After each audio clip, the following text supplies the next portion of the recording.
ይሄን የተከበረ ህዝብ ይቅርታ ለመጠየቅ ወስኛለሁ እና የኢትዮጵያ ህዝብ በእውነት ይቅርታ ጠይቃለሁ። እስካሁን ስለዘገየ በእውነት ድሮ ነበር እኮ እንዲህ አይነት ፕሮግራም መጀመር የነበረብኝ ወገን። ስንት ጉድ እኮ አለፈ። ስንት ኖርማል ያልሆነ ነገር ኖርማል እንዲመስላቸው ተደረገ።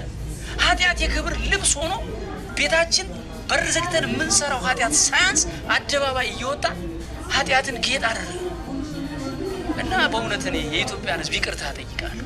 እንደ ሚዲያ ባለሙያ ብዙ አቅም እንዳለውና መስራት እንደሚችል ወጣት ይሄን ፕሮግራም ገና ድሮ መጀመር ነበረብኝ። እግዚአብሔር በሰጠኝ ጸጋ ተጠቅሜ እናንተን በድፍረት ፊት ለፊት ማገልገል ነበረብኝ። እስከዛሬ እንግዲህ ብዙ ነገር እያቃጠለኝ ብዙ ነገር አንጀቴን እያሳረረው ዝም ብዬ ቆይቻለሁ።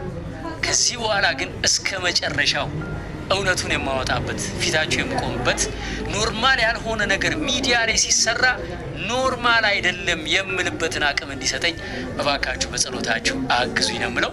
አሁንም መልእክታችን አንድ ነው። ሁላችንም በድለናል፣ የእግዚአብሔርም ክብር ጎሎናል። ነገር ግን ኃጢአታችንን ስለምናፍርበት ተደብቀን በር ዘግተን ስላቃተን እንበድላለን እንጂ አደባባይ ወጥተን የክብር ልብስ አድርገን ለብሰነው ቪዲዮ ቀርጸን እየለቀቅን ትውልዱን ኖርማል እንዲመስለው አናደርግም። ሌላው ደግሞ እስከ ዛሬ ድረስ እንግዲህ ስለኔ ምንም ነገር ሲወራ ለ5 ዓመት ያክል መልስ ሰጥቼ አላውቅም። አሁን ግን እስከ ዛሬ ድረስ ለተነሱብኝ ትልልቅ ጉዳዮች በዚህ ቪዲዮ መልስ ሰጣለሁ። እንግዲህ ተመልካቾቻችን ዘንድሮ እየተቸገርን ያለነው ነገር ምንድን ነው? አንድ ሰው የሆነ ነገር